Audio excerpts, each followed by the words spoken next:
Only a 12th level intellect has the slightest hope of surviving what you are about to experience.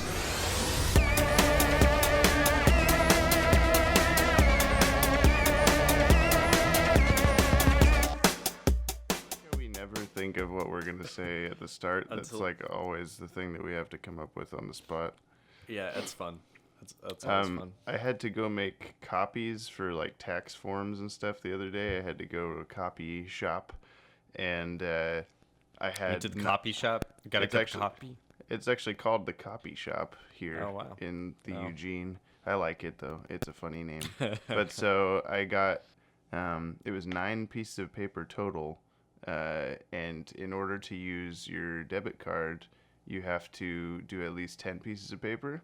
So I was like, oh, I guess I gotta print just one more thing, and I was like scrambling because I was running out of time, and so I just went back and I just Googled Batman because I was like, I don't know what to do, and so I printed out it's the most like everything I was printing before was all text and just barely using their ink at all. But for some reason I found like the blackest Batman picture on accident, so it's just printing out this full page, like it's on my floor right now. It's printing out this full page, just Batman the Animated Series, like completely black, dark background. And as it was printing, the guy behind the counter was just looking at me like, "What are you doing?" Wasting so much. This isn't what I expected at all. So yeah. Well, just like the animated series, it was all done on black backgrounds. Yeah, I should have told him just put black paper in there. Yeah, just waste a lot of ink. That's pretty good. Is that our intro? That's a good intro. Welcome everybody back to another episode of this. This is 12th Level Intellects, which you probably know because you clicked on it. This is a DC Animated Universe podcast hosted by the Watchtower Database, and my name is James Strecker, and this man is... I am Ted Kendrick. We think he's a man. He's never shown his face. Oh, wait, yes, he has. I mean, a couple, not on the podcast. Here and there. Yeah. Okay, well, we're talking about stuff today, which includes things like there was a Batman Ninja English trailer. I don't know if you saw that. Not in English. Is that any different? No. It's the same thing we've seen, but it's dubbed now, which I think it made it slightly more tolerable to me, which may be racist, but I don't think it is. Any recognizable voice actors? Not that I knew, except no Mark that Hamill's I'm looking. Conroy's? Well, I'm looking at the article right now, and I guess Tara Strong is Harley, and Gray Delisle, whatever her actual name is Catwoman. She did a lot of voices on everything. And not anyone else that I'm recognizing. A lot of still like Japanese actors, but they're just speaking English. It's still the same kind of off-putting animation style. So you think it's off-putting? I think it looks great. Well, I'm excited to watch it. I'm still gonna see it. Yeah, I think it'll be cool because it's very different. But whenever in like an anime, if they use a CGI character where in place of where they could just animate it, but they're just kind of trying to save time, I guess. It always looks really bizarre to me, and then this whole movie is all that. So I don't know. At least that means it's consistent. It's not as jarring if you're next to a. But I feel like I don't know. Yeah. I shouldn't dog it because supposedly all these people working on it are so famous in that world, but I've never heard of half of them. But I think that if they have brought on all of those people, then why don't they just traditionally animate it and make it like a lot more memorable maybe? But I don't know. I'll just see the stupid movie. Yeah, let's watch it. I can't wait. It should be really cool. Yeah. Yeah. Are you mainly talking about the way Joker looks in that? I don't know. I'm everybody? off put by the like fluidity of the animation and I mean this is sort of related, but I'm always kind of a proponent of if you're gonna make a movie that very well could be hand drawn, why don't you just do it? Like especially with recent Disney movies like Frozen and those kind of stuff. It's like I would probably enjoy them more if they were drawn because I appreciate every single stroke of the pencil in like Lion King and Aladdin and all that stuff. So I don't know. That's me. I'm just a weird guy That's that okay. doesn't like things that are different. My news is about a weird guy. Joaquin Phoenix. Joaquin Phoenix is in talks to play the Joker in the I have not heard this. Really? Yeah, it's the standalone. Oh man, I'm trying to remember the director who's attached to it. Let me just look real quick. The origin of the Joker thing. Yeah, it's those line of films that are not actually going to be connected to DCAU. So why could they possibly be doing that? I don't understand. Todd Phillips. Phillips is who Never heard of him. I was trying to. Yeah, he did The Hangover, which may not be like the most, and hope instilling resume there, but like he's he's also worked with Martin Scorsese a little bit here and there, and there are rumors that Scorsese might be an executive producer in some capacity. Apparently, they went out to Leonardo DiCaprio first to play this role. Was. Yeah, but now Joaquin Phoenix seems pretty it's sure. Just gonna be not all but confirmed. He was just a comedian trying to get by. Yeah, for real. No, I'm thinking it's gonna be like it's supposed to be 1980s gritty street crime, like something like the Goodfellas or something like that. Or like 1989 Batman. Or yeah, I guess so. Yeah, there's probably gonna be a lot of Jack Nicholson style Joker in there. Just get Jack Nicholson to play him. I don't understand the problem. Even though Jack Nicholson is depressingly like not acting ever because his brain is melting in his head. It's a happy subject. Thanks, James. It's the Joker. It's all. That's the Joker for you. Tragically happy. That did it to him. Yeah. I think that'll be. That's one of those movies that I hope or one of the topics that I hope if they cover, with like a Joker origin thing, I don't want to know more than I already do. Like if they do that, just do a Killing Joke kind of story, or do a Mask of the Phantasm kind of story, or something that I've already seen. Like I don't want, I mean, you could do a new thing, I guess, but don't tell me new information. Don't tell me, hey, this is what his name is, this is where he was born, all this stuff that we don't need to know about the Joker and should never know. Yeah. I mean, we're going to get that probably. Yeah, that's what I'm so looking forward to. Yeah. I mean, I don't see a version of it that like isn't multiple choice. Like it's going to follow one character. Unless he's like really disoriented and maybe he's just an unreliable protagonist and we just don't know what's real in his life. Like that could be really cool. But if they did it kind of more like a Memento kind of style or something where you're like, wait, what is actually happening? Or that'd be kind of cool. Fun. I'll be right back. Cut this later. Well, while Ted's gone, I'll just read you the back of this 5 gum case. It's got 35% fewer calories than sugared gum, and the calorie content of this size piece has been reduced from 8 to 5 calories. That's pretty cool. If you guys have any questions or comments, you can call 1-800. That's 1-800-4539. Or not. Or just not do that. Yeah, I'll bleep that out or something. I've had the Batman Ninja article up the whole time you were talking, and I realized I've just been staring at like 2 or 3 other recognizable names that are in the movie. Will Friedle is Red Robin.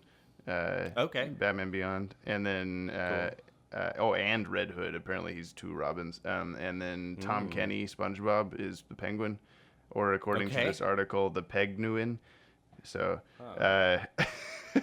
Interesting. And Eric Bauza is Two-Face. It says his credit is The Adventures of Puss in Boots. So any Adventures of Puss in Boots fans out there, we got your favorite Eric Bauza as Two-Face. So. Wow. He's the cream of the crop. Okay, that was Antonio Banderas. No, I wonder if that's who he plays in that show. I would assume they wouldn't get Antonio Banderas for an animated series. So. No. Which reminds me that Mark Martinez, he colors a few pages of Legacies now and then. He told me, like, he informed me yesterday of a Zorro the Animated Series from 1992, I think, that I never knew existed, that apparently Ephraim Zimbalist Jr. is on. Oh, wow. Oh, no, not animated. It was a live action series. And so maybe we'll do a Trivia Tuesdays on a connection between that or something. That's cool. Okay. Do you want to talk more about the Joker thing, or are you? Oh, I'm good. Okay. Yeah, I've said. I mean, that's happening, which should be cool. Yeah. It's a little ways away. Like, it'll probably be a few years before we I'm do sure much more about it. I'm sure it's not even within the next 2 or 3 years, probably. No. Maybe 3, but that's, maybe this was one of your things that you were worried we would overlap on, but I was going to talk about the new Justice League figures, statue things. There's a Eagle Moss Toy Fair. I don't know where Eagle Moss is, but it's a place. Sorry, anybody from Eagle Moss that's listening to this, but there's no information on this website of where that is.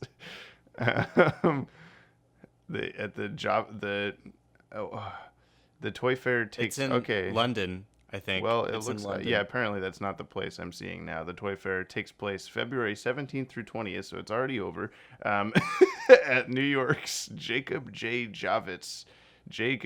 Jameson Convention Center. So anyway, they're releasing all 7 founding members of the Justice League as little figurine statue dudes. Cool. Which is pretty cool. Yeah, they look really nice. Obviously you can't see them if you're listening to this, but look it up. They're coming out with all those. They're 5 inches tall. They're also coming out with a handful more Batman ones that we hadn't gotten before. We had Batman and Harley Quinn and a couple other ones, but they're adding Batgirl, Riddler, Mr. Freeze, Catwoman, Two-Face, and Scarecrow. So that's pretty cool. I want to get all of these, but I don't have any money, so I can't get any of them. Patreon plug.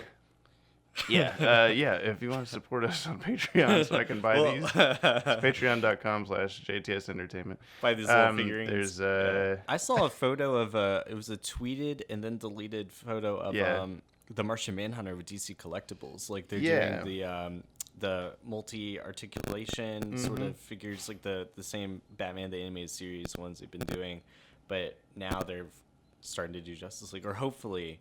It's like they were solicited and then taken away, and then like they're probably gonna get resolicited later. I don't know, but the Martian Manhunter one's the only one we've seen, but I assume that means that there's more we haven't seen. The guy on Twitter said that he sculpted Jon Stewart and Aquaman. Oh, also. Okay. So we know those 3 are coming. We can assume the founding 7. Yeah, I've seen several complaints about these figures. That they're, or the statue ones I was talking about, that there's no Aquaman, and I'll be like, what? He's not. This is a specific thing. Like this isn't like. He's not the founding. Where's Cyborg? Where's Just okay. Calm down. Where's Hal Jordan? Yeah. What's this Green Lantern? I don't understand. My Justice League had Plastic Man in it. Like where's Plastic Man? Yeah. Well, he's we don't need 2 stretchy guys to. No, we don't. There's also on the same article, you don't care about this, but they're doing a handful of Battlestar Galactica ships also, so that's cool. I like that. Find this article. It's toyark.com, toyark.com, toyark.com. I'm giving them little samples they can use if they want from my beautiful voice. It looks pretty cool. Well, we didn't have any overlap in our news. Oh. So that means I've got 3. I'm just going to rapid fire through them because they're kind of cool. So just look it up. Just take my word for it. Look this stuff up. So they released a clip of Superman from a deleted scene in Justice League where you could see him wake up in the ship and he sees the black suit. And it's like, we could have had that. And it was a really unifying scene with like Man of Steel and Batman and Superman, and like it really would have helped complete his story arc if we had seen those. But at the same time, I could see why it was cut, because it was just a very like moody Man of Steel theme song, just him like walking through the ship, and really easy place to cut. So hopefully we get to see that in the director's cut. It also had like a chunk from the "He Said You Would Come." now let's hope you're not too late or whatever from Alfred. Oh yeah, that's right. Which I think is stupid to cut because you had that as such a thing in the trailer that to look forward to. There's a lot of things in the trailer that didn't happen. Well, yeah, but I mean that was in the most recent trailer, I think. So right. Yeah, it was silly. So there's that. SubZero is coming to Blu-ray. Yeah. Batman SubZero. That's important to say. I don't have a Blu-ray player. Maybe I will one day. Yeah, you gotta figure that out. I want a PlayStation 4. Have I told you my slap bet with a friend about Blu-ray? No. You've watched How I Met Your Mother, yeah? Yeah. There's up with slap bets. Slapskipping, yeah. Yeah. I can't reach you because you're way really far away. I can't slap you. But no. There's not that I would. I have a slap bet going with a friend who will never listen to this, so I don't have to name him Joe. But he will. We have a slap bet that by 2030, my side is by the year 2030, Blu-ray will have overtaken DVD in the way that DVD has overtaken VHS, where DVD will still exist in like Goodwill and stuff like that, but you can't buy a new movie on DVD anymore. You can only do Blu-ray or digital or whatever. And his side of it is that won't happen, that Blu-ray won't catch on and it'll just die off and DVD will continue or whatever. But if by 2030, yeah, see, I think the thing is I have a higher chance of slapping him than he has of me, because if by 2030 all of physical media goes away completely, but Blu-ray has still overtaken DVD before that happens, I still get to slap him. But if all of them go away and Blu-ray hasn't overtaken DVD, like there's just all gone, he doesn't get to slap me because that doesn't count toward his thing. So can I make a slap bet with you? Can we make a slap bet? All right, I bet you by 2039 that all the young kids are gonna say "shui" all the time, and we're gonna have flying cars, and splicing. You can get spliced, and there's gonna be people dressed like Jokers, and all the buildings will have Japanese characters on them, and well, but I agree with you though. So okay, I'll take that bet. Cool. All right, just wait. You're gonna get slapped in 2039 when that doesn't happen. I told you I thought it would. Yeah, and I'm saying it's not. I'm saying it's not gonna happen. Oh, okay.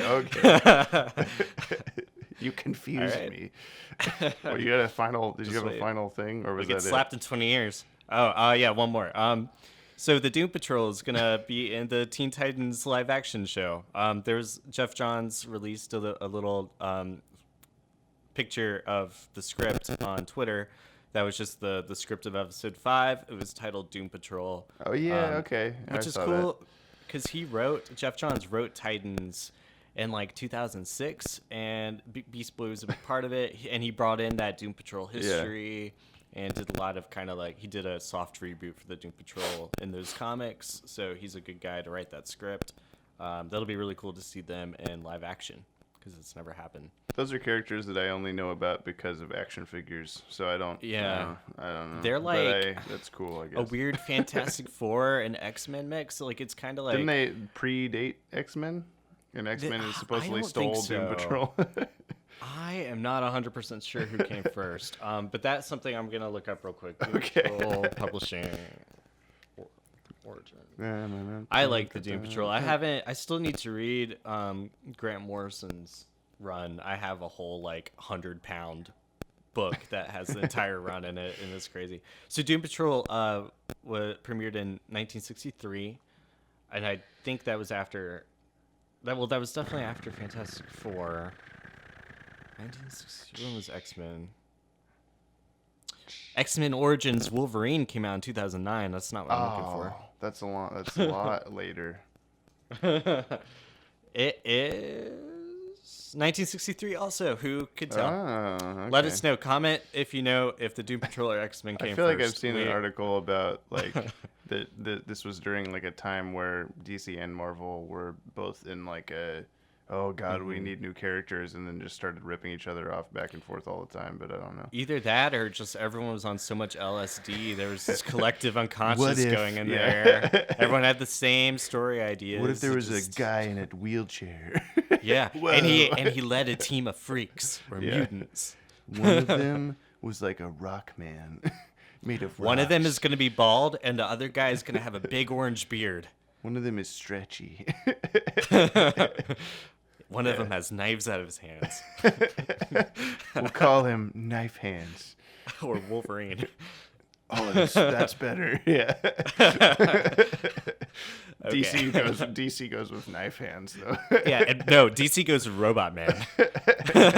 Yeah. Seriously. That got lost in translation a little bit. Yeah. Okay. All right. So Well, that's all the news. Yeah, today's episode's about more fan theories because we have such a big list of ones we never got to a couple of years ago when we started doing these. We talked about some a few episodes ago. These are all things, I'll reiterate, that I just found on the internet, and I never wrote down the source, so I apologize if anyone listening to this made this up or found this in the first place. I'm not going to credit us for any of these. We didn't come up with any of these.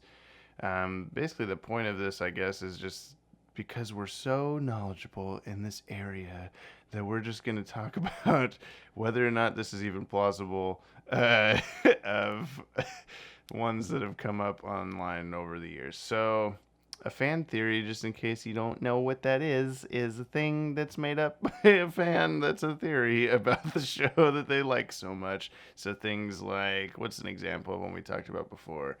Hot dogs.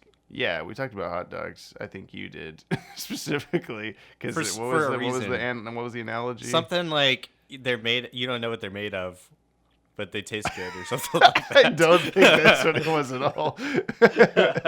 I'll go back to the old episode. That's exactly what you said.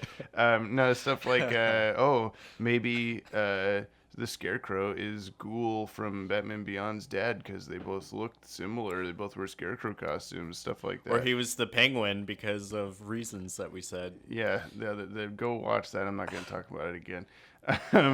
Most of the ones we're going to talk about today have to do with the Justice Lords, but I want to start with a different one so that we can kind of transition in. And this one actually might be the one we talk about the longest anyway. In the Superman cartoon, there's an episode of The Flash guest stars. The episode is called Speed Demons. And there's been a long-running fan theory that the Flash in that episode is Barry Allen, not Wally West, because of various things. The first, we could go through them one by one, I guess, of what people have listed as criteria or evidence or whatever. Okay. One is that he has a different voice that sounds more mature. I would completely scrap this because Superman's voice also changes for Justice League, so it doesn't make any difference. And he kind of has the same sense of humor. Yeah, the Flash does. Yeah, he's very he does the high five with Superman and pulls it away last second. He's like, oh, too slow. And he's hitting on Lois Lane and stuff. Yeah. Another one is that he has a different costume design, which again, Superman's costume changes, Batman's costume changes, but all very slightly to kind of update for a more cool looking thing. And really the only difference on Flash's costume probably is the logo, instead of a black outline, has a gold outline. Yeah. I think maybe his belt is slightly different, but that's pretty much it. His identity is never revealed is the next thing. Except he's just the Flash. Except that... like most people in the world think of him. Yeah.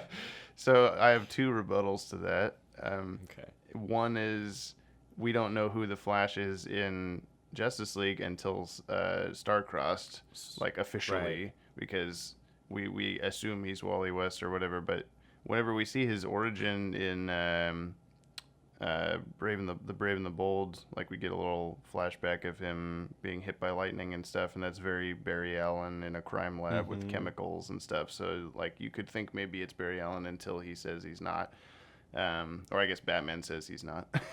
Right. But also, is that really the first time we hear his name? I'm pretty sure. Yeah. Okay. Yeah. But I would say if you went with their official biographies on from Warner Brothers or Cartoon Network or whatever, both of them say Wally West. The Superman one said, Wally West is the Flash. He da da da da da, and then the Justice League one also says the Flash is Wally West. Blah blah blah. So it doesn't. It was very clear from the beginning. Yeah. It's also like how Superman had Kyle Rayner's Green Lantern, and it was just because they were the Green Lantern and the Flash from those eras, from the 90s. They were in the costumes, so it made sense for them to be translated to the screen. Yeah, it's a 90s cartoon. Why would they choose a different thing, I guess? Even though Kyle Rayner is very Hal Jordan in that episode, but and then this is Wally though. Like Wally's always been more funny.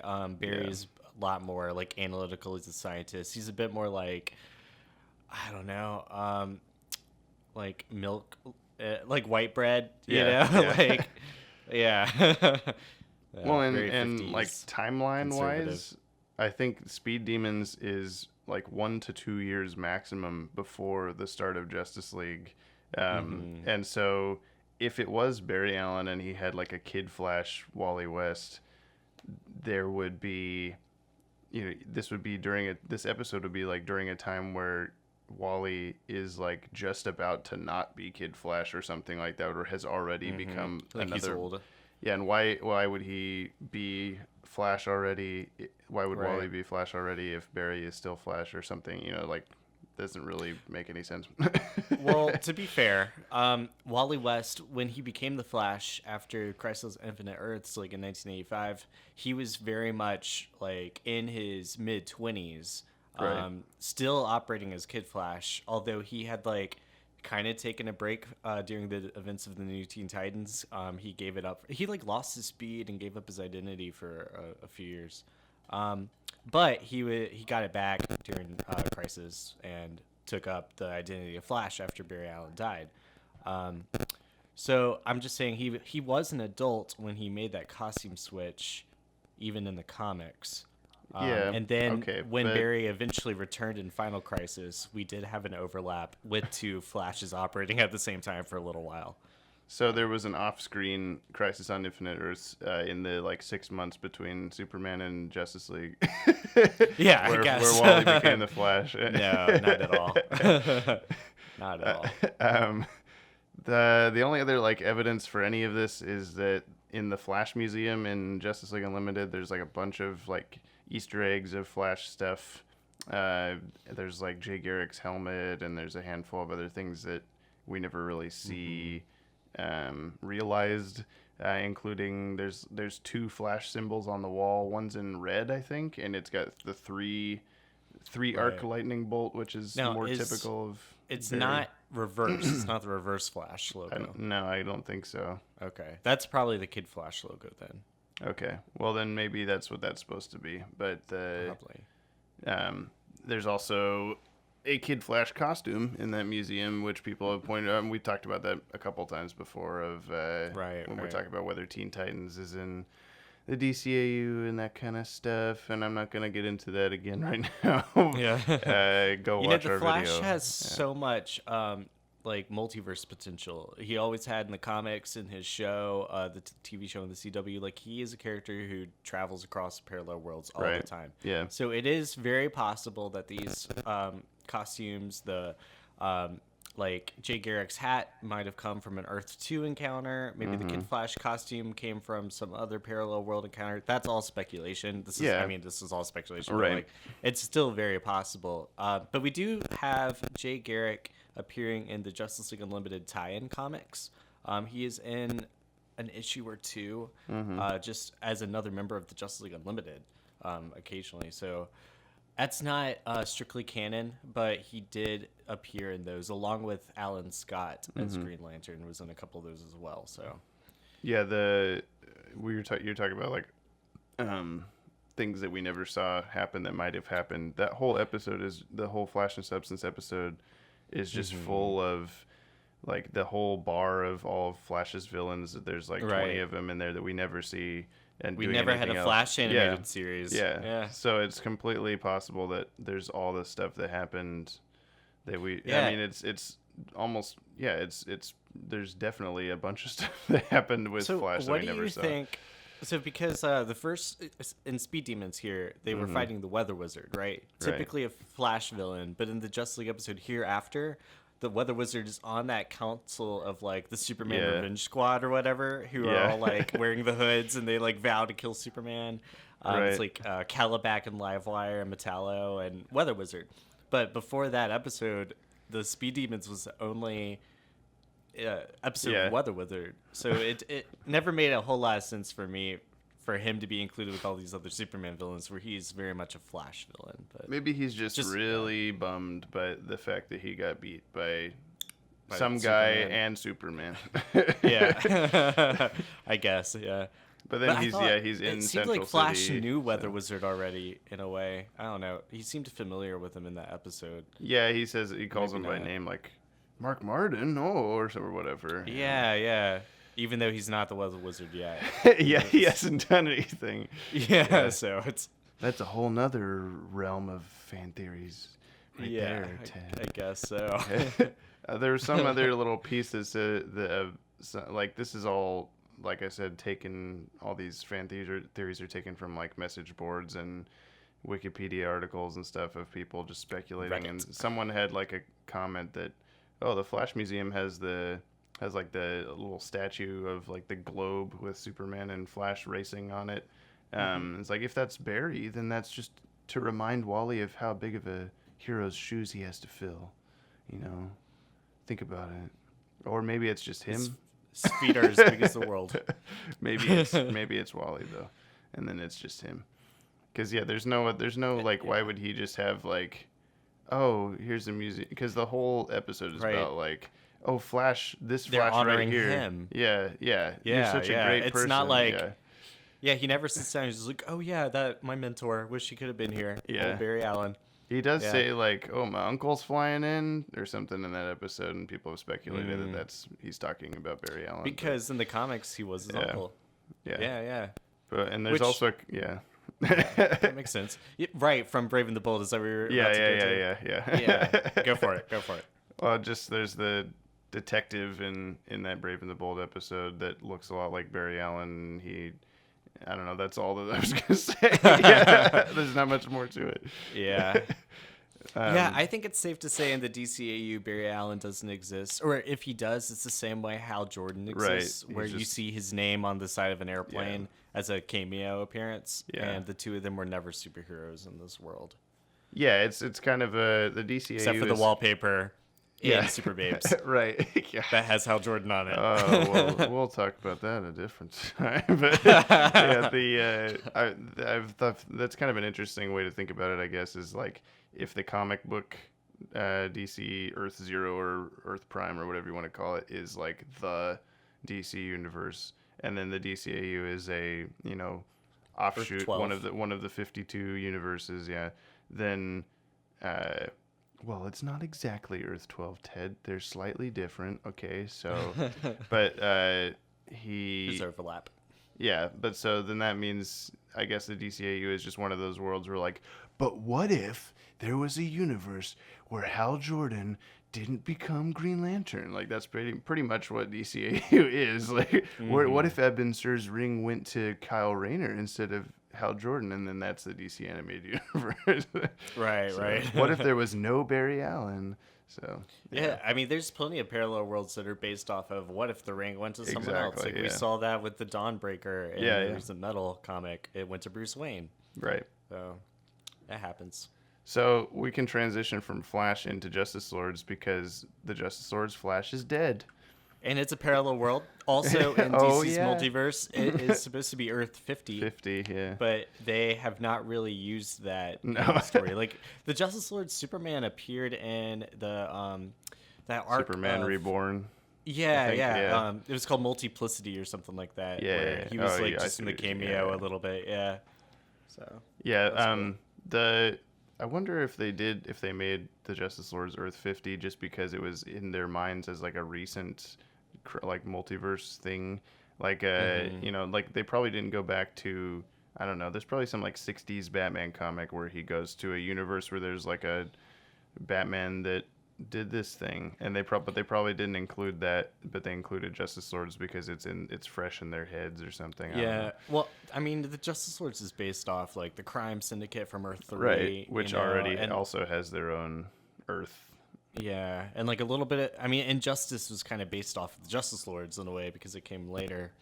And then you also had like the Sovereign Seven was a story by I think Alan Moore wrote it. I could be wrong. Let me look. Doesn't the Injustice world have its own Earth in Multiversity? I think it does. Yeah. Multiplicity, who wrote Sovereign Multiversity. Seven? Chris Claremont wrote it. So that's another I believe sort of parallel world where the Justice League was overlords. So I'm looking at the multiverse map just because it's always fun. Yeah. It's arranged in like you can look at diagonals, and like the Earths that are next to each other are important. If you look at all the Earths, you'll see lines connecting all of them together. And so this like kind of helps my speculation when we were talking about what world the Watchmen might be on. Yeah. But looking at Earth 50 here, it is... Where are we? Where's This Earth is 50? the most exciting Here it part is. of the podcast.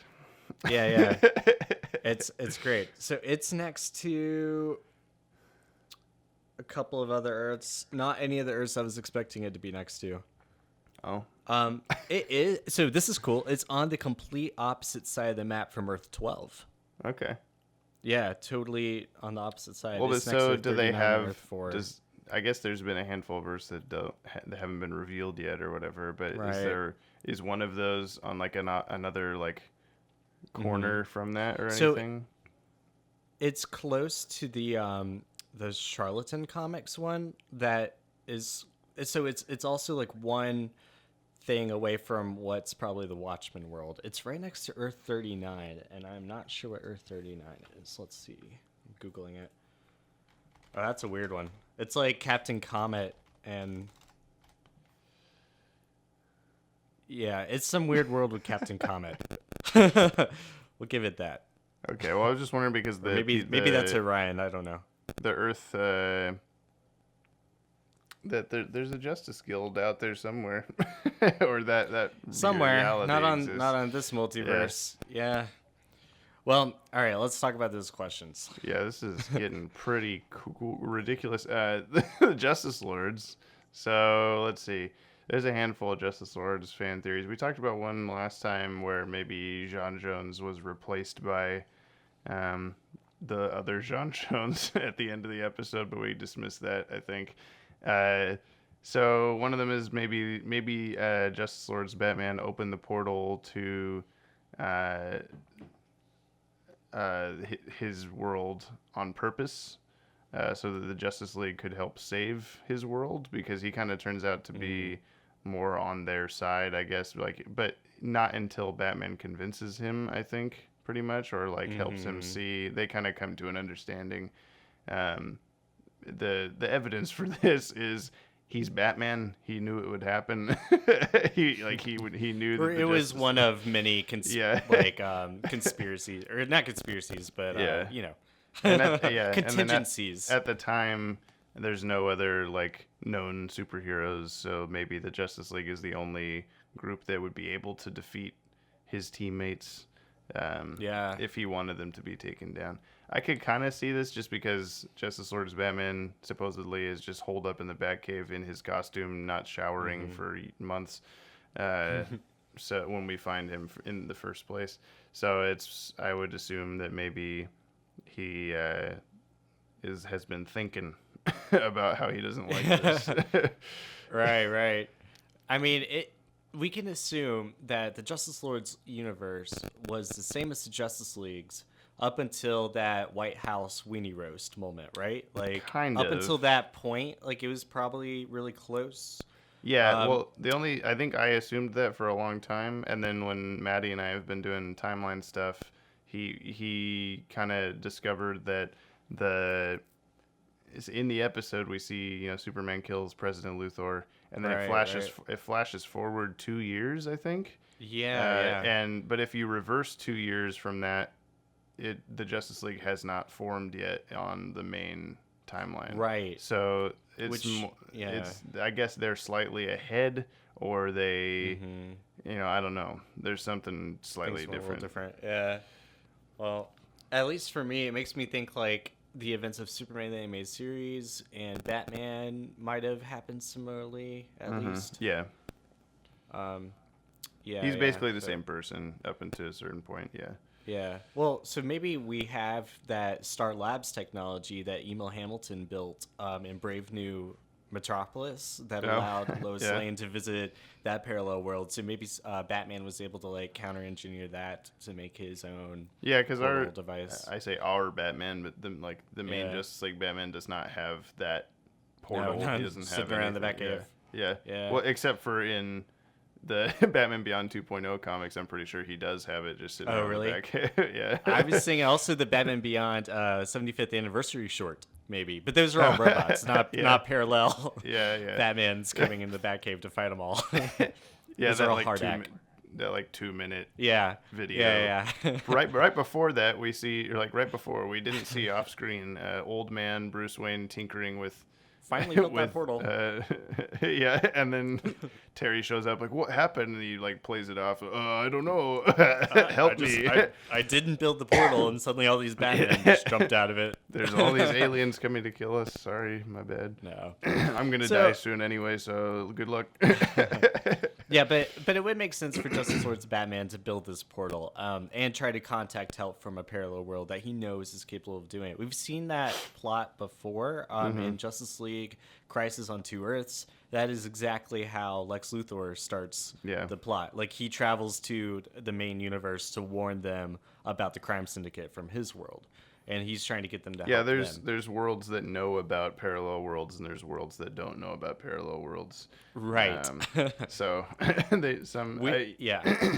like even on the Flash like CW show, they have a handful of episodes where they're just like, and we've talked about this before, where they're like, it's me from Earth 2. Like, why wouldn't you say you're from just Earth and that the other one is Earth 2? Like, why have you let yourself sink that low? Yeah, who got to be number one? It's just probably because, like, that multiverse map we were looking at, like, they're arranged in a certain way, and one's in the middle that informs the rest of them. That's, like, a lot of what Metal is saying. Yeah. Like, Infinite but it always seems to be, it always seems to be Earth 0 or 1 or whatever you want to say that is the last to discover multi-dimensional travel. Right. Like, well, it was either, I think it was Countdown to Final Crisis. This series is all about the multiverse, and it ends up like with this epic battle that we realize at the end of it is like, oh, this is just Earth 51 the whole time, and we just like destroyed all of Earth 51, and then it kind of goes on to become Commandy and like the sort of thing with like all the talking animals and OMAC and stuff, but yeah, for a while it's like, oh, this is our Earth, but then we realize, oh no, we're on Earth 51. So there's more. Okay, there's two more. One of them, I'm gonna go to the last one here. The Justice Lords killed all other superheroes in their universe. There's no like evidence to or fro any of these, but we don't see any other Justice League members in the Justice Lords universe. Like, we don't see any other superheroes, even Aquaman or any of that. Right. And by the time that it's, they have a extended watchtower with a big gun on the bottom. They have a bunch of staff. They have basically the same thing that the expanded Justice League has. Because they're 2 years in the future. Yeah, exactly. They're ahead of the Justice League. I can. This is starting to make more sense now. But they don't have a bunch of extra superheroes, which was like the other thing that that the Justice League did. Right. So, but I guess that's probably because if the Flash dies, they don't want to endanger other people. They just want to keep it to themselves. They're the Green Lords. Arrow would never sit for that. Like, Green Arrow's like totally like he was probably one of the first to die, or like Dark Knight Returns, they just tore his arm off. It's like, oh, try using a bow now. Yeah. Well, it'd be kind of cool to see more from that universe that's not just focused on the founding members, because I'd like to see, like, are there like a bunch of vigilantes kind of superheroes like Green Arrow and them like running around kind of opposing the Justice Lords, or have they just murdered they everybody? did appear. The Justice Lords were featured in a story arc of Batman Beyond 2.0 right, where like Wonder Woman, we learned that the Wonder Woman of the Justice League left Earth to go live in the Justice Lords. She wanted to help the Justice Lords Batman, who had done a complete turnaround. He was trying to stop the Lords now on his Earth and try to free their society. So Justice League Wonder Woman goes to the Lords universe. She ends up marrying Justice Lords Batman. And then as it goes on, we learn that Justice Lords Superman and Wonder Woman were married, got in a big fight with Lord Batman and League Wonder Woman. This is a little confusing. So long story short, Lord Wonder Woman is killed, and then Lord Batman is killed. So Lord Superman and League Wonder Woman end up marrying each other in a very like uneasy marriage. Yeah, it's like kind of more of an alliance. Yeah, and then League Wonder Woman comes back to Earth, to the main Earth, and they're all just like trying to figure out like, is this our Wonder Woman or is it the evil Wonder Woman? It turns out it's both. Yeah. But we do get a glimpse of the Justice Lord Beyond world that has like Warhawk and Aquagirl. So I kind of figure if Aquagirl's on that team, maybe they didn't kill Aquaman. I guess so, but like, yeah, and then we also have Micron and Captain Marvel and the Batman Beyond version of Flash, and then Kurare is the League of Assassins. Kurare is on that team as like instead of Batman. I believe, there's I mean, like I guess Aquaman.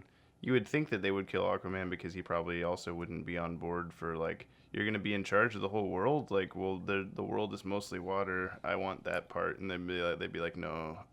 Yeah. I mean, I don't know. Aquaman's very like, especially in the DCAU, he's a lot like Namor from the Marvel world, where he's a bit more imperialistic, almost like Black Adam. He's kind of got that like really nationalist sense of Atlantis, or in Black Adam's case, like Kondak. But like Aquaman's very much like, this is for the good of Atlantis. So I could see him being a Justice Lord pretty easily. Yeah, that's true. It's a lot like Flashpoint Aquaman. Yeah, they could have like offered him. You want like you can have the oceans, and then like, I know 70% of the world. I'm gonna take that. Yeah, of course. Yeah. Well, it's more of like, well, I already have the oceans. Thanks for letting me.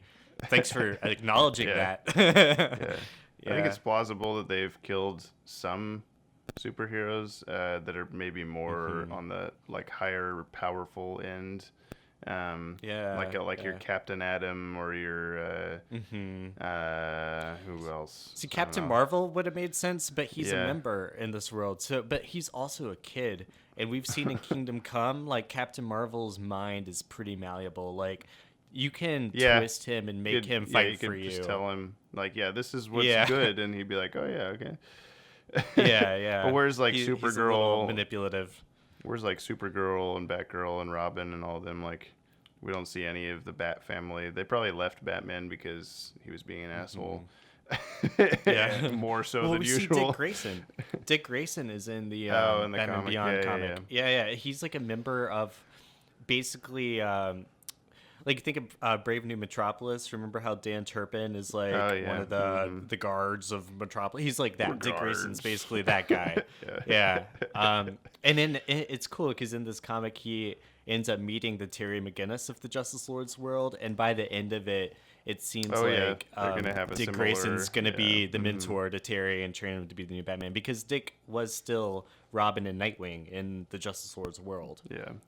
But then once the Lords happened, he stops being a hero. Yeah, the Justice Lords world must be ahead of, I mean, for several reasons, like we've said, but you were talking about like, the Justice League world and the Justice Lords world are like the same up until Superman decides to kill President Luthor, because that's Luthor's whole motive in the Cadmus episodes is to become president so that he can make that whole thing happen again. So, because Luthor wasn't president on the main Earth at the time of the Justice Lords killing President Luthor, so it wouldn't have been like, both Luthors became president, and then one time Superman killed him, and one time he didn't, and that was the thing. But But that's kind of cool. Definitely diverged before. Yeah. There had to be a moment. There was a moment somewhere. Yeah, because the question also, when he's like trying to figure all that stuff out, he says like, not alternate universe, time loop or something. So we're like, okay, well, But now we know it is an alternate it's Earth universe. 50. Yeah, that's why. Yeah. But that's why I kind of like the idea that maybe the Earth 50 and 12 in normal DC Comics are like almost the DCAU worlds, but not exactly. Because there are slight differences here and there, but because then that could mean that the Justice Lords in the cartoon are more of a timeline thing like Star Trek or whatever instead of. Yeah. Well, like I said, if you fold the map, if you fold it in half, those worlds will overlap. Earth 12 and 50. So that's pretty cool. What's our last one here? Oh, the Arkham inmates. Mm-hmm. Yeah, so I think this one was someone coming up with. There's the whole bat embargo thing in the final season of Justice League Unlimited, where they couldn't use any Batman characters because the Batman cartoon was on, and whatever legal rights tying up that sort of stuff, and Batman Begins, and whatever was happening at the time. This is kind of like an explanation for like an in-universe kind of thing. So like the idea, I guess, is that the Justice Lords come over to the Justice League universe. They fight Doomsday, and then they start like making additions to the Watchtower, and they're talking about like, they'll thank us later for this kind of stuff. Which the Justice League just takes that stuff off immediately. But right. They're talking when theoretically they're hanging out on the normal Earth for a while, like a few days or something. So maybe it's possible that Justice Lord Superman went to Arkham and just like lobotomized everybody like at his Arkham. So like Two-Face, Joker, all those guys. The main problem with this, I think it's a kind of cool idea, because then that is a good explanation for why we don't see them. But that episode happens before Wild Cards, with the Joker and Harley Quinn. With Joker and Harley, yeah. It also, Mr. Freeze is fine in Batman Beyond. Well, I'd say fine in quotation marks because he's ahead. But right. I mean, I think the last time we saw Freeze would be like his Batman Adventures appearance, where he is a floating head in the Arctic. And so I guess maybe he got spared from that, because he's chilling. And now we know Batman and Harley Quinn takes place during Justice League Unlimited, so Poison Ivy's fine, and Catwoman's fine, that kind of stuff. Right. So, and Poison Ivy was one of the targets in the Justice Lords universe that got we saw. I mean, I guess they could have still done it to the other ones, but why pick and choose? And there's no needed reason for them to be out of the picture. But I don't know. It's kind of cool in that episode. You see Deadshot as one of the lobotomized people in the Justice Lords universe too. That's the theory anyway. Like he looks kind of like. It looks like him, yeah. I think that was everyone's assumption. Floyd Lawton. Yeah, well, it was everyone's assumption that was Deadshot. And then we see Deadshot unmasked in the Task Force X JLU episode, and he doesn't really look a lot like that guy, but I could still see it's a different universe potentially being it. Yeah, there's a bunch of people in Arkham throughout all the cartoons that are just kind of like random character designs that aren't actual people, characters. Yeah. So I don't know. That's true. Oh well, Well, I don't think that the Justice Lord Superman lobotomized anybody I don't think so on our world. But that's a good explanation. I think these villains are still out there, and I like to think that there's some untold adventures where the Justice League fought like the Scarecrow or Bane, people like that. Also because on the Mattel packaging for the action figures, Bane, I'm pretty sure Scarecrow and Bane are packaged as being members of the Secret Society or the Legion of Doom or whatever they call them. So it's kind of like that was in the show in the last season of Justice League, but those characters make a lot of sense for being part of the Legion. Secret Society. Yeah, a lot of I'm sure that they planned to use Riddler and staple Legion of Doom Super Friends members, but then they didn't get to. But that's that's kind of cool. I hope that that's like insight into we wrote scripts for episodes, and then we made the action figures, and then we had to scrap those scripts, but then the action figures still made it onto the shelves, that kind of a thing. I would be surprised if there are actually scripts written, though. I think it's pretty clear for them to be like, you can't use these characters. Yeah, so maybe. They probably just didn't even go for it. Maybe at least like notes or something, but I don't know. Yeah. They got away with it with some very minor Batman characters like KG Beast. Yeah. I think it's dumb that Hugo Strange was not on the table, because like I guess they used him in The Batman. Maybe that was the stipulation, was they weren't going to use KG Beast in The Batman, but and then they had to replace him with the Crime Doctor. Or Dr. Moon. Dr. Moon was his name. Yeah. He is a criminal doctor. Which it's sort of the same character, but it's not the same. I would have liked to see... They could have done Dr. Psycho. Dr. Psycho is a fun villain. He's a Wonder Woman villain. He's in the Legion of Doom, I think, as one of many background He is in the people. comics. I don't think Dr. Psycho is in the animated universe. Maybe like an issue of Adventures of the DCAU or like the Justice League Unlimited tie-in. We're about to find out. I think that's like a major Wonder Woman villain that they missed out on. Dr. Psycho. Oh, I'm thinking of Dr. Spectro. Sorry. He's got the mini colored Dr. lights. Psycho made one appearance in the Superman and Batman magazine, apparently. Oh, okay. Yeah. You're right. Yep. That's funny. So that no one will ever read. I wonder if they'll ever put that out as like a trade thing, like just the comics in that, but I doubt it. No one remembers that. Yeah, except for us. Just only because we have to read everything ever to create. There's a couple of stories in that Superman and Batman magazine. So it was a comic that was done in the style of Bruce Timm, the DCAU, but it was published around the time of like Batman and Robin Adventures, or maybe even just the Batman Adventures. Like it was early before Superman Adventures was out. It's like so it had like Mullet Superman. Mid-90s, yeah. It had a few comics with like the Atom that could fit in continuity. Captain Marvel. Some of those stories, like you could look at that and be like, they're close enough to the JLU version that it could work. But there's some that are written by Paul Dini and drawn by Bruce Timm, and are like extra Batman Adventures issues that we never got to see, kind of a thing. But then there's also ones that are like, here's Impulse doing this thing, and I'm like, okay, this doesn't work at all. So. Right. That's that. Well, cool. That's that. Those are the theories. If you have any fan theories you'd like us to discuss, you can send them in info@watchtowerdatabase.com.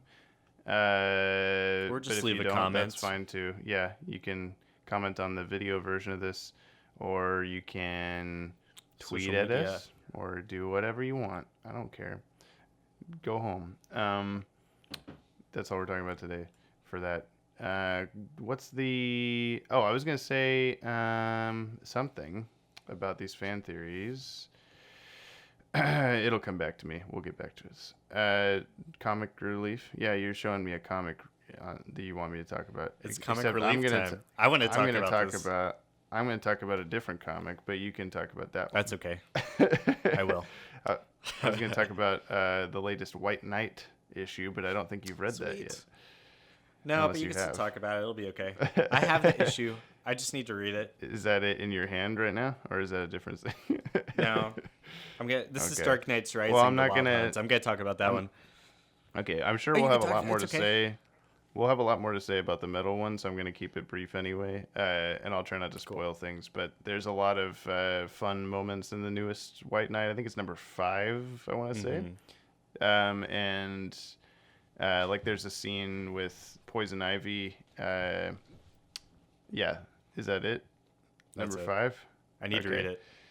Poison Ivy is all of the Batman villains. You know this by this point are like under the mind control of. They have Clayface's brain with a Mad Hatter card stuck in it. And then all of the little tiny granules of Clayface have been swallowed by all the other Arkham inmates, and so they're like mind controlling them via Clayface, via Mad Hatter. Which is pretty cool. Like that's something that's never been done before, to my knowledge. I think that's a pretty cool idea. Because Clayface is just like dispersed among many people's bodies and being like it's kind of digested nasty and stuff. Yeah, it's cool though. I like it. But there's a scene in this one where they have Poison Ivy is mind controlled, and they have her rip apart Wayne Manor with a bunch of vines, and looking for. Because they don't know Bruce Wayne's Batman, but they just know he's a rich guy and they're trying to steal from him. I'm pretty sure it's the only thing they're doing. Yeah. But they so Batman, like, all these alarms are going off in the Batcave, like, hey, your house is being destroyed.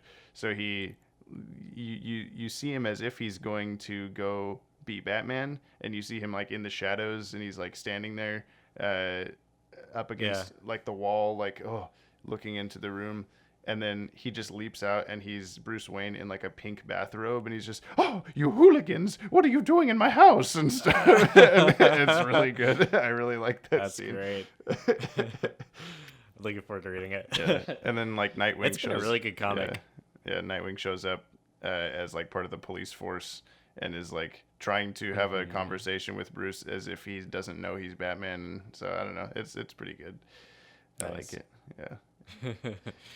Yeah, that's fun. It's a very I've always felt it feels a lot like Batman the Animated Series, because it's similar, Sean Murphy's really inspired by he's drawing in a kind of a similar angular sort of style. The villains are all like that kind of quintessential take. You can jump into Batman White Knight not knowing any like modern Batman comics and understand it just as well. It has included Duke Thomas in it, which I think is really cool. Duke Thomas is like one of the newer characters that Scott Snyder created.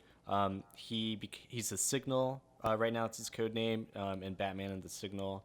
He was in We Are Robin. But instead of being like a teenager, he's like this big brawling bodybuilder bodyguard guy. Right.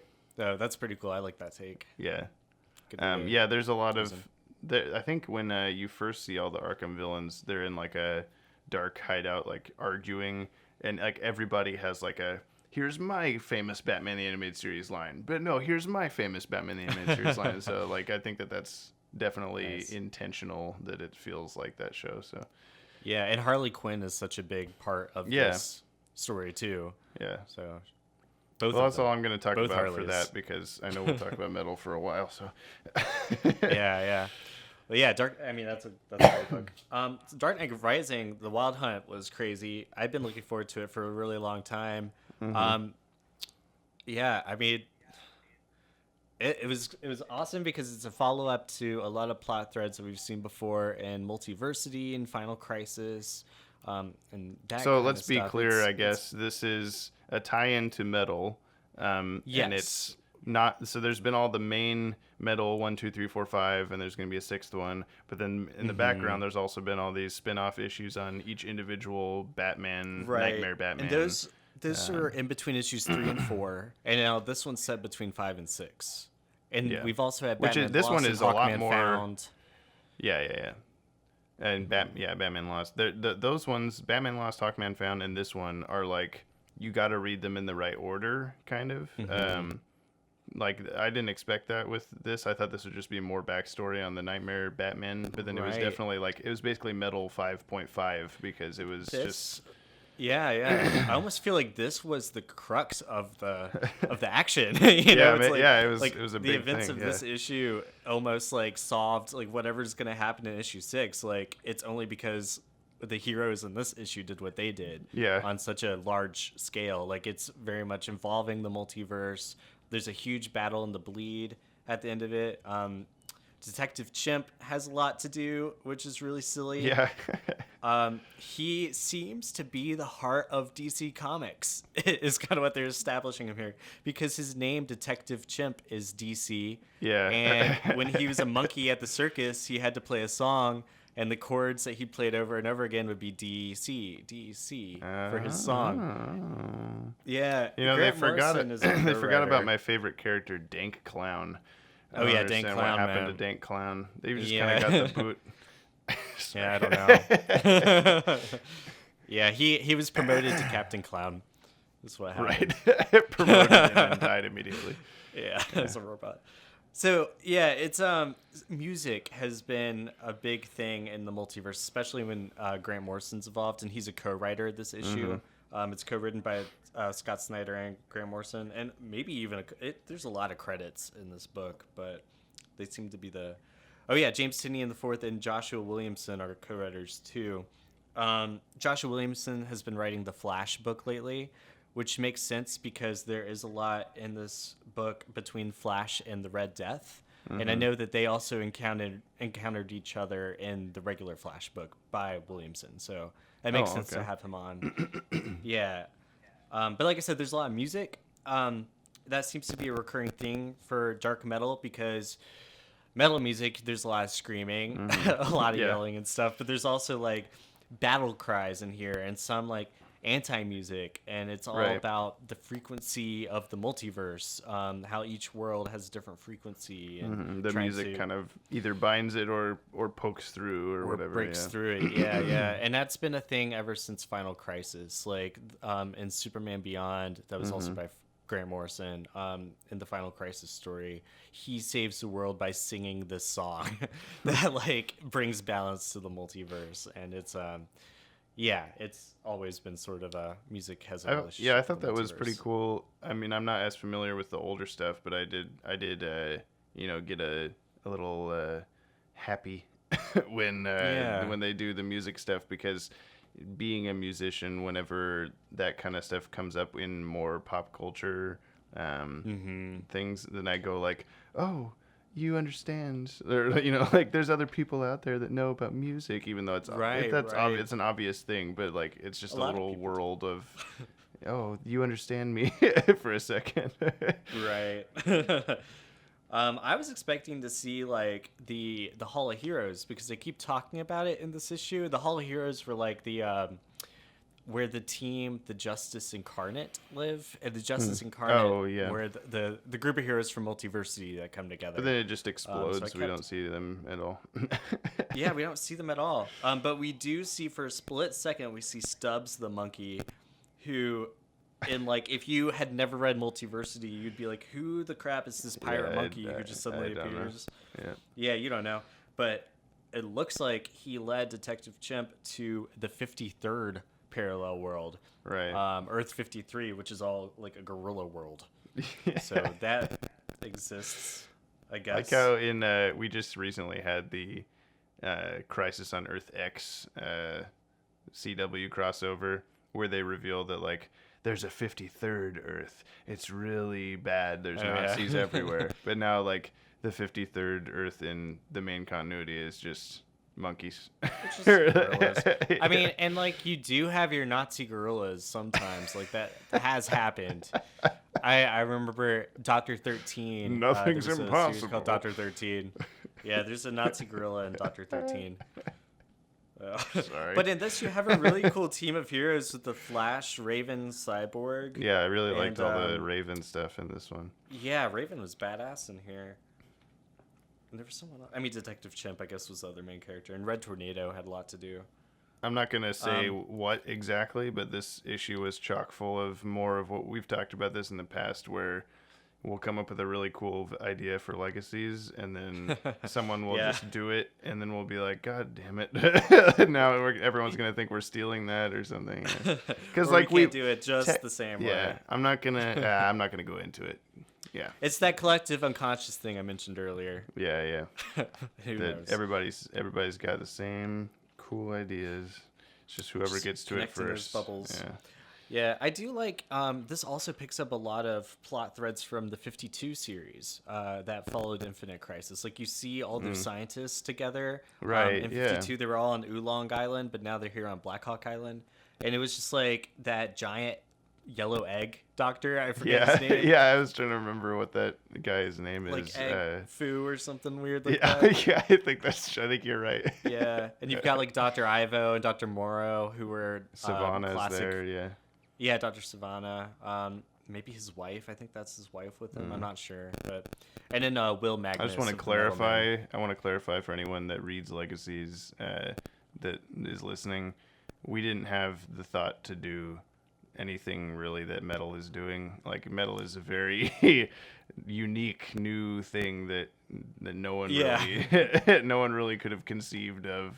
There were just some plot things that were very similar in this issue. Some visual moments, especially in this issue, that were just like, wow, we were gonna that's like interesting. panels. Yeah, without saying the specifics. Right. So if you want to get a sense for where Legacies might be going, yeah, pick up Dark Knights Rising: The Wild Hunt. That where Legacies really might end up in 20 years, when we finally finish the series. Speaking of Legacies, though, by the time you're listening to this, there's a new issue out that you could go read. It's in our next 6-pager. It's called Powers That Be. It's Should we talk about it? Yeah, we could a little talk bit. About it? I mean, we might as well if you're... Well, I'm going to say if you haven't read it, you should go. It's only 6 pages. It's a pretty quick read. You could go read it right now. It's at legacesdcau.com. If you have read it, well, we could discuss it slightly for a couple minutes. Sure. I liked it. We wrote it. Yeah, we made it. I forget how long ago I wrote it, but it was cool finally getting out there. Originally, it was going to be issue 5, but we split it in half. So Asylum, that came out a couple months ago, was the first part of it, and then Powers That Be is the rest of that issue. So it is kind of a sequel to it, and we are going to continue these plot threads with New Arkham into a couple of other specials here and there. You'll see like these little 6-page specials are bringing in characters and plot points that we wanted to do but don't necessarily have the space for in our main devote full issues. Our full 12-page issues. So we have a very limited number of stories we want to tell in that format, and these specials are letting us kind of breathe a little bit. And but also it also helps get the issues out faster because they're shorter. And we have multiple teams working on them. Like this one was drawn by Marcelo Milikai, versus I'm usually the one that draws the main issues. There were a couple things from Powers That Be, this new one, that worked slightly better when it was a full issue. Like the end of this issue, we have Dr. Burr is talking about like, whoa, how would you know what the end of time looks like, and kind of a thing. And then that originally transitioned into the scene with Kronos at the Vanishing Point. In the Asylum special. Asylum, yeah. But I think that it still works just fine because it's just kind of hinting back to that. Like, oh, yeah, we have seen that already. So. And we wanted to bring Kronos back a little sooner just so that we could kind of show you, like, hey, we haven't forgotten about this guy. We introduced in issue number 1. He's still around. We have people almost every issue that ask me, like, so did you guys just drop the Kronos plot? I don't understand. No. No, we have everything that we...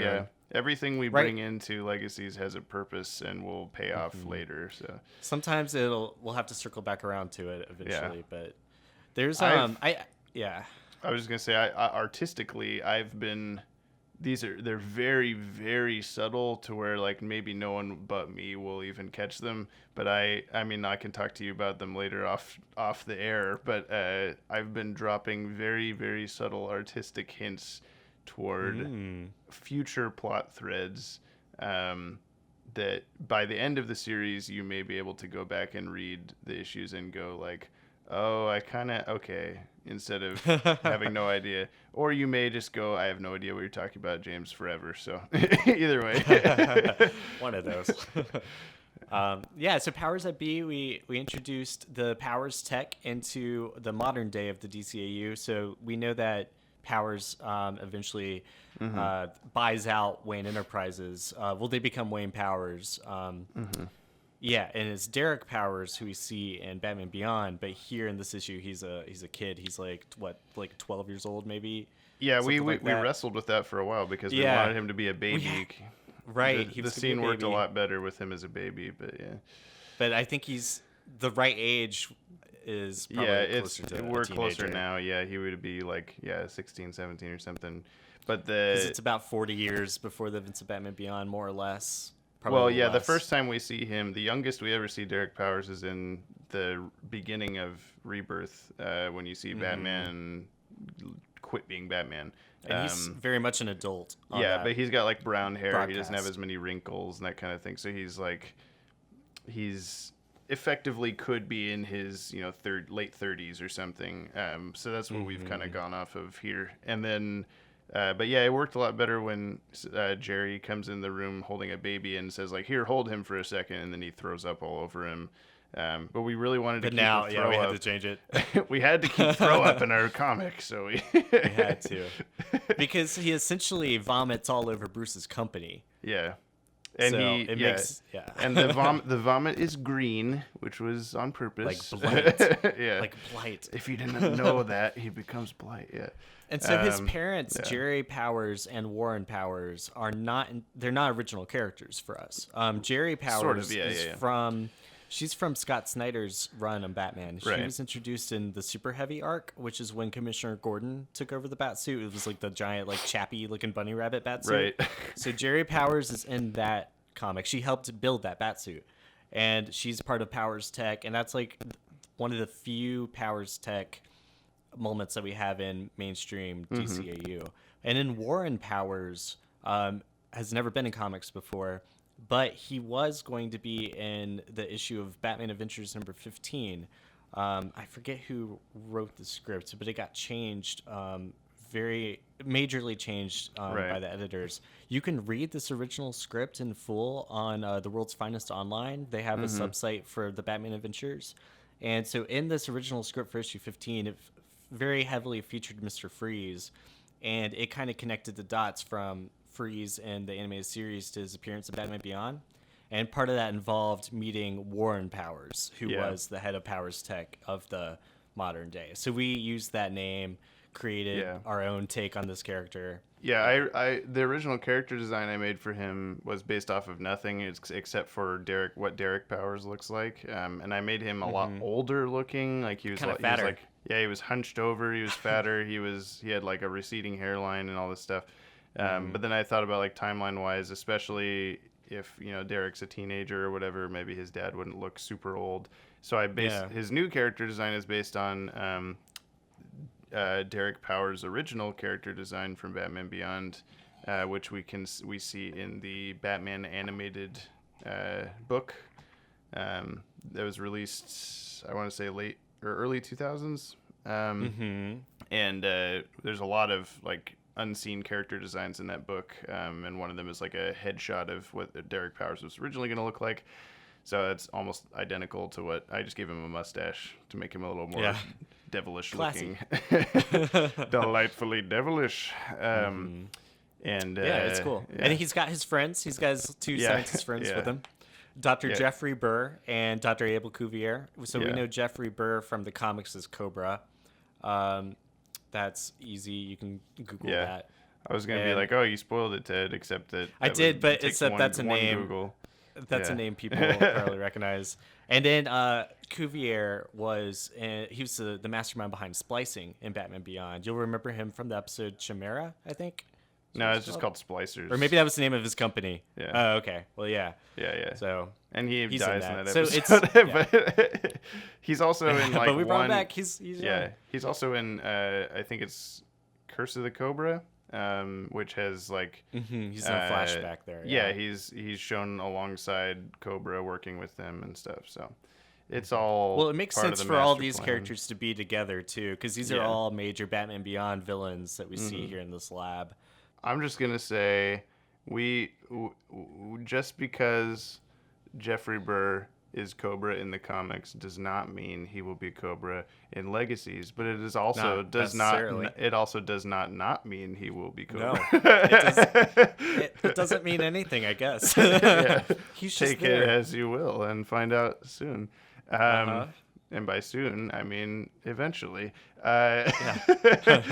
What else can we say about this issue? There's a lot of Easter eggs at the end of the issue in their little hallway let's talk scene. about Killer Croc. Sure. Killer Croc, we talked about how he was injected by nanites for years. And that's something, like we had written this issue saying that there was experimentation going on Croc for years, and that's what caused his appearance change. But it was the Batman and Harley Quinn tie-in comics that there's the Task Force X issue where Croc admits that the government's been injecting him with nanites. So we're like, perfect, nanites. Yep. Let's call that back. Here's the government doing that to him. Yeah, there was a bit of a scare because we for a while thought the Batman Harley Quinn stuff took place after Justice League Unlimited, and we see Killer Croc in his normal New Batman Adventures look, and we were kind of like, oh no, because we've been trying to not worry about new things that pop up in DCAU lore. It's mostly we've been basing Legacies on the 1992 to 2006 run of this stuff, and then if they bring in new ideas and new plots and stuff like that, we may or may not ignore them just for the sake of it potentially ruining what we were going to do. And it'll try our best to make it all mesh, but we try to incorporate it in as much as we can. And so whenever Batman and Harley Quinn stuff was happening, we changed Nightwing's hair in the Asylum issue to match that movie. We changed we were going to we were like, oh no, this ruins Killer Croc. But then once we figured out, oh, Batman and Harley Quinn actually takes place during Justice League Unlimited, everything's fine. So now we don't have to worry about it. So yeah.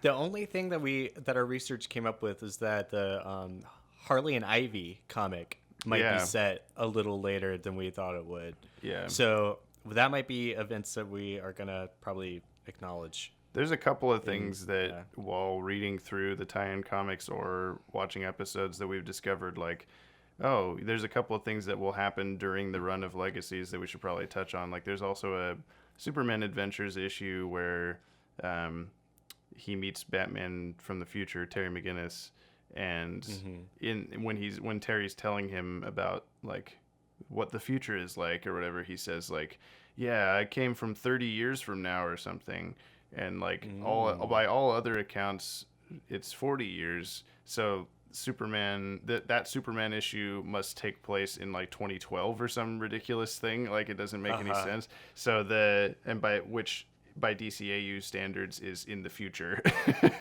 and not in our past. Right. But so eventually we'll get to that era, and then in Legacies, and then we'll have to like do some kind of like, hey, I just fought alongside future you. I met this kid from the future. Yeah. Did you know this? And then Batman's just like, yeah, I've been there. I know. Me and Green Lantern, Wonder Woman, you missed the party. Yeah. We went there a few years ago. He just like once. It was like a once in future thing. It's so long. Yeah, well, maybe that'll happen. All right. How's that? This should be a good epilogue for our podcast today. Yeah, it's good. That's another episode name pun. Yeah. All right. Well, thanks for listening. You can find us online all over the place, social media at DCAU Watchtower. I'm also at JT Strecker on Twitter. I've got links to all my social media on my website. It's tedkendrick.com. That might be easier. That's a better way to do it for you, yeah. Yeah, I think so. I mean, maybe someday I'll be as organized as you, but who knows? I doubt it. Me too. That's all, folks. Yeah. Same bat time, same bat channel. Well, or iTunes. Please listen to it on iTunes. Thanks. Bye.